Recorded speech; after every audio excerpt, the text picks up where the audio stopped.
gini, sekali tuang itu mulai. Oke, lihat ya. 1, 2, 3 ya.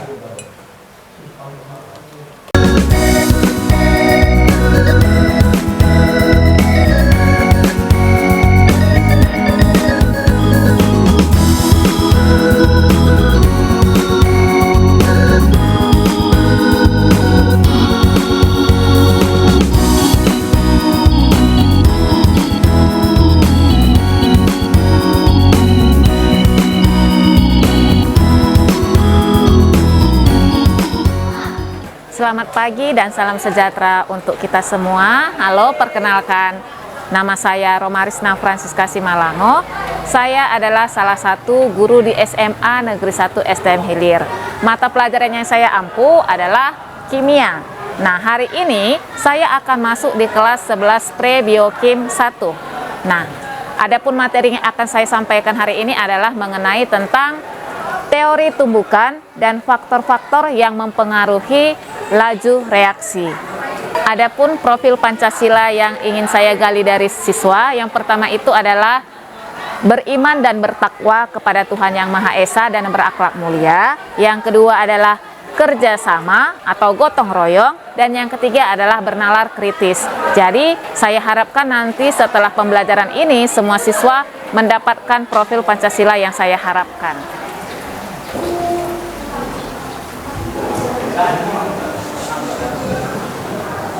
Oke, selamat pagi semua. Pagi, Bu. Apa kabarnya, sehat? Sehat. Oke, ini cuacanya lagi mendung, lagi gerimis-gerimis. Walaupun gerimis dari rumah kalian basah-basahan, masih tetap semangat kan? Semangat. Oke, sebelum kita mulai pelajaran kita, seperti biasa satu orang untuk memimpin doa. Oke, Ibu persilakan Nisa Bella. Di situ saja. Di situ saja nggak apa-apa, berdiri. Ya. Sebelum kita belajar, mari kita berdoa menurut agama dan kepercayaan kita masing-masing. Oke. Sebelum kita masuk proses pembelajaran, Ibu mau absensi dulu kehadiran kalian ya. Ini banyak yang nggak datang. Hujan. Kalau hujan bukan alasan ya, bisa dari rumah pakai mantel. Oke. Amos, Aurel. Oke, minggu lalu kita sudah belajar tentang apa? Laju reaksi. Oke, coba siapa yang masih ingat apa itu laju reaksi? Yang tahu boleh angkat tangannya. Laju reaksi adalah perubahan konsentrasi reaksi atau hasil reaksi dalam suatu satuan waktu. Iya, bagus. Nah, minggu lalu sudah kita bahas tentang apa itu laju reaksi. Sekarang kita akan belajar tentang teori tumbukan dan faktor-faktor yang mempengaruhi laju reaksi. Kalau dibilang faktor-faktor berarti lebih dari satu. Nah, sekarang kita perhatikan. Ini ada PowerPoint yang akan Ibu tampilkan. Nah, teori tumbukan dan faktor yang mempengaruhi laju reaksi. Nah, adapun tujuan pembelajaran kita kali ini adalah kalian Ibu harapkan semuanya mampu menjelaskan faktor-faktor apa saja yang mempengaruhi laju reaksi dan apa hubungannya dengan teori tumbukan. Jadi kalian hubungkan nanti teori tumbukan itu dengan faktor yang mempengaruhi laju reaksi. Nah, coba perhatikan ke depan. Nah, pertanyaannya, gambar manakah yang lebih besar kemungkinan terjadinya tabrakan atau kecelakaan? Gambar kedua. Mengapa? Oke, satu orang dulu, satu orang biar nggak berdengung suaranya. Siapa yang bisa? Gladys? Kenapa bisa gambar kedua? Karena jalannya sempit dan di gambar kedua itu terdapat kendaraan yang sangat ramai dan kendaraan tersebut terdapat di simpangan sehingga dapat terjadinya tabrakan, Bu. Iya, karena di situ rame, jadi jalanannya sempit, otomatis kalau mereka apalagi persimpangan untuk bertabrakan atau bersenggolan itu kemungkinan sangat besar. Jadi sama halnya dengan laju reaksi. Jadi laju reaksi nanti kita hubungkan dengan teori tumbukan. Nah, sekarang apa itu teori tumbukan? Suatu zat dapat bereaksi dengan zat lain apabila partikelnya saling berhubungan. Iya. Nah, misalkan seperti Ibu ilustrasikan tadi seperti gambar mobil yang tadi ya kan. Mereka padat, jalanan sempit, otomatis untuk tumbukannya juga kemungkinannya sangat besar. Sama lagi hal contohnya Ibu buat, misalkan ruangan ini ya kan diisi dengan 10 orang. Otomatis kalau 10 orang bisa gerak bebas kan dengan ruangan ini sebesar ini. Sedangkan kalau bilang dimasukkan ke dalam ruangan ini 100 orang, otomatis mau bergerak ke kiri atau ke kanan, ke depan atau ke belakang bisa bersenggolan atau terjadinya tumbukan. Jadi ini adalah teori dari tumbukan. Nah, coba gambar yang pertama, Nando, gambar apa itu Nando? Buah-buahan, ada sayuran, ada susu minuman di kulkas. Sedangkan gambar kedua di mana Desi? Kayunya, lagi ngapain dia? Memotong kayu. Lagi memotong kayu. Nah, sedangkan gambar kedua, mereka atau bapak itu lagi membelah kayu yang kayunya sebesar kelem peluk juga susah.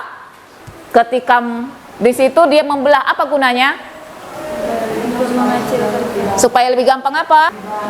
Dibakar. Jadi dibelah-belah dulu, baru nanti bisa dibakar. Nggak mungkin gelondongan besar langsung dibakar. Otomatis untuk menghidupkan atau menyalakan apinya itu sangat susah. Jadi harus dipotong kecil-kecil, dibelah baru bisa dibakar. Nah, itu ada hubungannya dengan faktor apa yang mempengaruhi laju reaksi. Yang pertama dalam kulkas, yang kedua dipotong-potong. Nanti kita hubungkan ke dalam faktor yang mempengaruhi laju reaksi. Nah, coba lagi perhatikan gambar di depan. Gambar yang pertama gambar apa? Kembang api. Gambar kembang api. Yang kedua? Besi. Oke, Ibu tanya. Untuk laju reaksinya, kalau kembang api cepat atau lambat? Sangat cepat. Iya, sangat cepat. Ketika kalian nyalakan api, kalian bakar, dia langsung ada bunga-bunga apinya. Makanya dibilang kembang api. Sedangkan gambar yang kedua, gambar apa tadi? Besi berkarat. Besi berkarat. Kalau besi berkarat lama atau cepat? Lama. Lama, ya kan? Karena butuh dulu kena air, kena hujan, kena sinar matahari. Jadi lama-kelamaan baru akan berkarat. Kalau sehari aja belum berkarat dia. Tapi setelah beberapa hari dia akan berkarat. Kenapa bisa demikian? Itu yang akan kita bahas berikutnya. Oke. Nah, kita masuk ke dalam faktor yang mempengaruhi laju reaksi. Oke. Nah, yang pertama ada apa faktornya? Konsentrasi. Yang kedua? Suhu. Yang ketiga? Ukuran partikel zat dan luas permukaan. Kemudian yang keempat? Katalis. Katalis. Nah, kita bahas satu-satu. Yang pertama adalah konsentrasi. Tadi sudah Ibu buat ilustrasinya, ada mobil yang di jalan sepi, kemudian ada mobil yang di jalan rame, jalan sempit tapi rame, ya kan? Nah, kita umpamakan mobil itu adalah konsentrasi. Udah? Kita umpamakan mobil itu konsentrasi. Tadi dibilang kalau yang mobilnya hanya 1-2, otomatis untuk peluang terjadinya tumbukan itu sangat kecil. Sedangkan untuk mobil yang jumlahnya banyak, untuk tumbukannya itu sangat besar peluangnya. Maka kita hubungkan konsentrasi, udah, konsentrasi, kalau jumlah konsentrasinya banyak atau besar, maka peluang terjadinya tumbukan itu juga besar. Otomatis laju reaksinya akan semakin cepat. Itu dia yang pertama. Udah? Bisa? Oke, yang kedua tadi apa?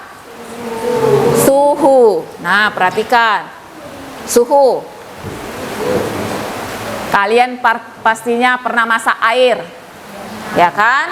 Pernah masak air. Orang tua atau pernah kalian masak sayur. ya kan? Nah, atau pernah kalian membuat teh manis, itu dipengaruhi oleh suhu.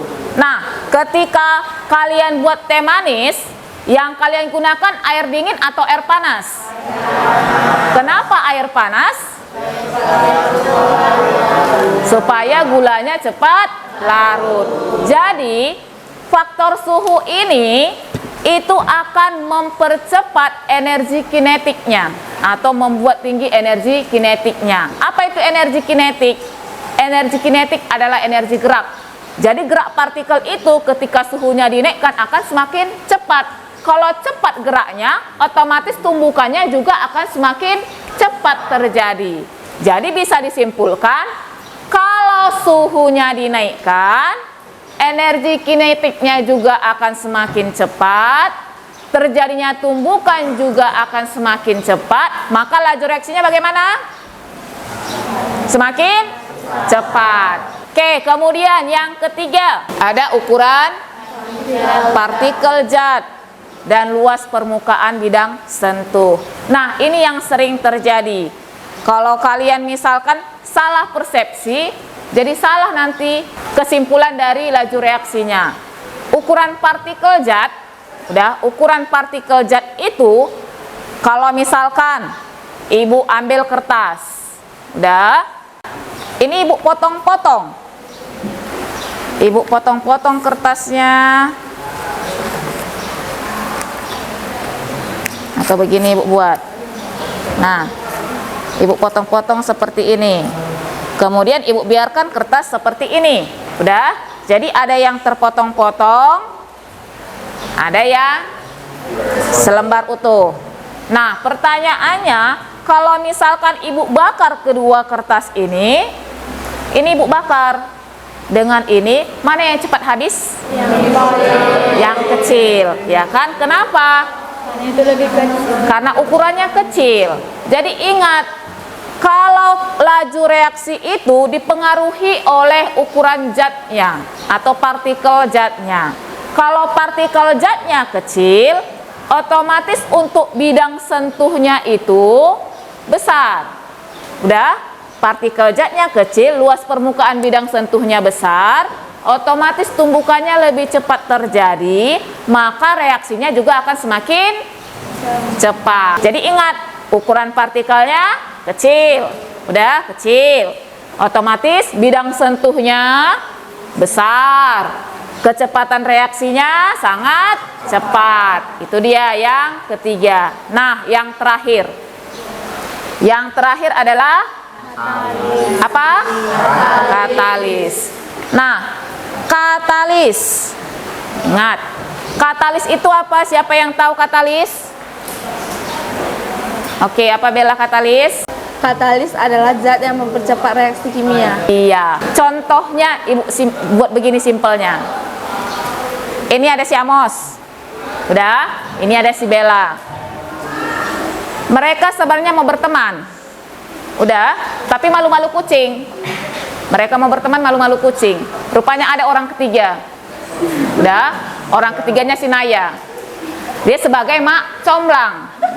Udah, datang dia, disampaikan sama si Amos. Si Bella begini-begini samamu loh, suka dia samamu. Datang lagi si Naya sama si Bella. Si Amos suka samamu loh, katanya begini-begini.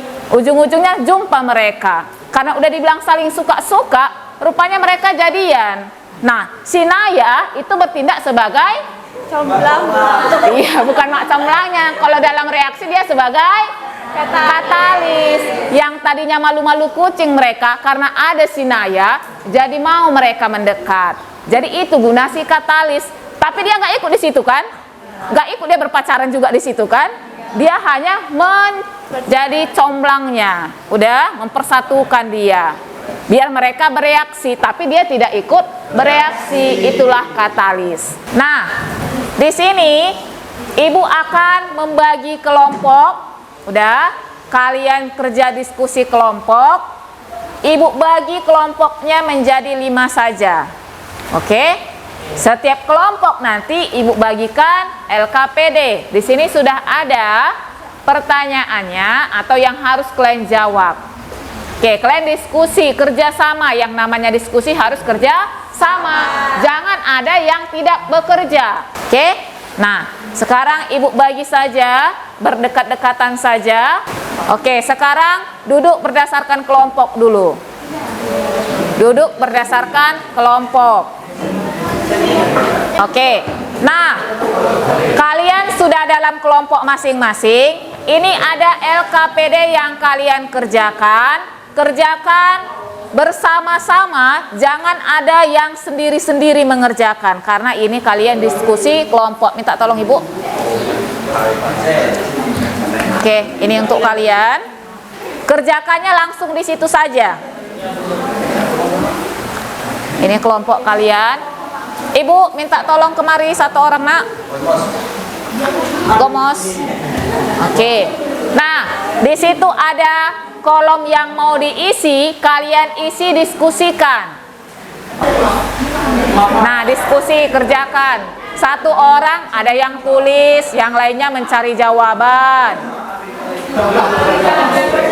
Dari mana aja sumbernya boleh. Mau kalian lihat internet boleh, kalian baca buku juga boleh. Dari mana aja boleh.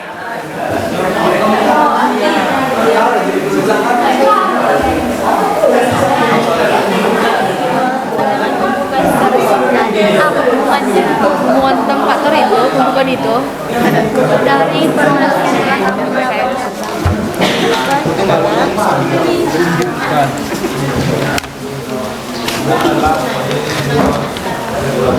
Oh, ini Des. Tumbukan adalah suatu peristiwa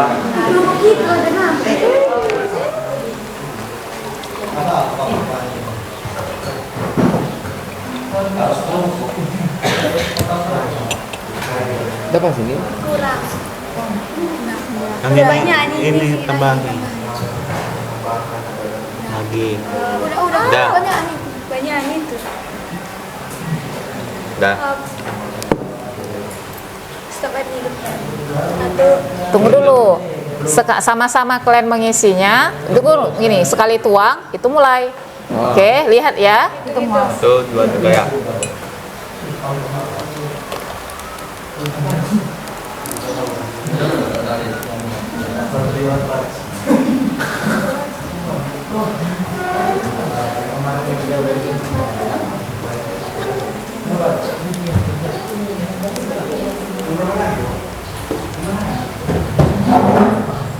Oke.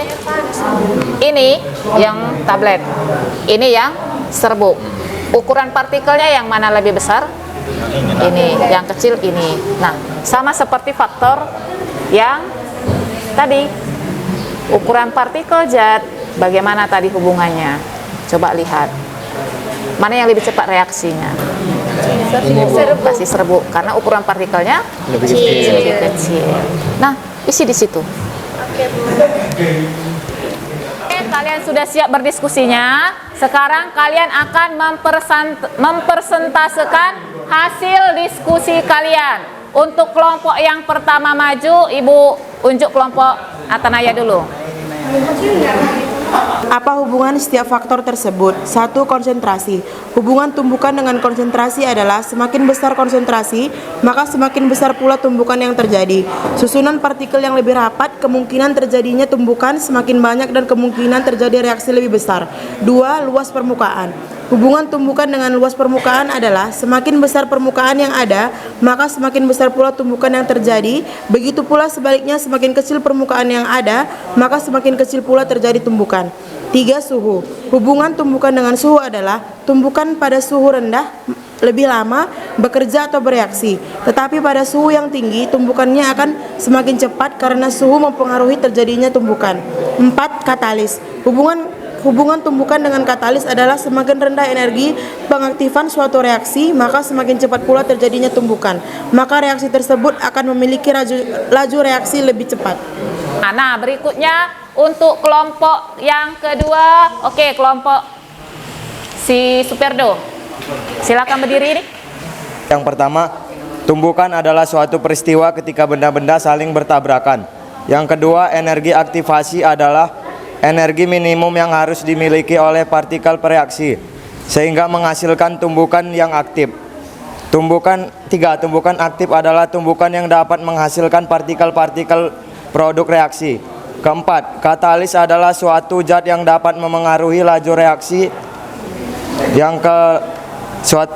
reaksi tanpa ikut bereaksi. Yang kelima, konsentrasi adalah banyaknya partikel yang terdapat pada persatuan volume. Dari hasil percobaan yang kami lakukan, vitamin C serbuk dan vitamin C tablet. Vitamin C serbuk ukuran partikelnya kecil sehingga lebih cepat bereaksi atau terlarut. Vitamin tablet ukuran partikelnya besar sehingga lama bereaksi atau terlarut. Terima kasih. Oke, dari hasil pembelajaran kita kali ini, siapa yang bisa menyimpulkannya? Oke, Atanaya silahkan. Kesimpulan pelajaran yang hari ini yang bisa kita dapat adalah faktor-faktor yang dapat mempengaruhi laju reaksi adalah konsentrasi, luas permukaan, suhu, dan katalis. Prinsip kerja konsentrasi dapat menaikkan laju reaksi disebabkan karena semakin tinggi konsentrasi, maka semakin banyak partikel yang bertumbuh sehingga meningkatkan laju reaksi. Luas permukaan dapat mempengaruhi laju reaksi karena semakin luas permukaan akan semakin banyak partikel yang bertumbuh sehingga semakin besar pula laju reaksinya. Prinsip kerja suhu dapat menaikkan suhu reaksi adalah dengan meningkatnya energi identik dari partikel-partikel reaksi. Prinsip kerja katalis dapat meningkatkan laju reaksi adalah dengan cara menurunkan energi aktivasi secara aktivitas tersebut. Jadi kita dapat simpulkan untuk faktor yang mempengaruhi laju reaksi ada 4. yang pertama, Konsentrasi, yang kedua, yang ketiga, luas permukaan, dan yang terakhir. katalis. Nah, jadi Ibu harapkan untuk pembelajaran kali ini kalian sudah paham benar-benar, dan untuk menguji kepemahaman kalian, Ibu akan membuat kuis dari Google Form. Masing-masing ambil HP-nya. Ibu kirim linknya. Kalian kerjakan. Oke, semuanya sudah mengirim? Sudah. Oke, sampai di sini pembelajaran kita. Semoga pembelajaran kita kali ini dapat bermanfaat bagi kehidupan kita sehari-hari. Kalian juga semakin giat belajar, biar lebih paham kalian tentang kehidupan ini. Bagaimana laju reaksi itu ada semua hubungannya. Oke? Nah, untuk berikutnya materi yang akan kita bahas adalah berhitung tentang konsep laju reaksi. Bagaimana kinetika reaksinya nanti. Oke? Sampai di sini, selamat pagi.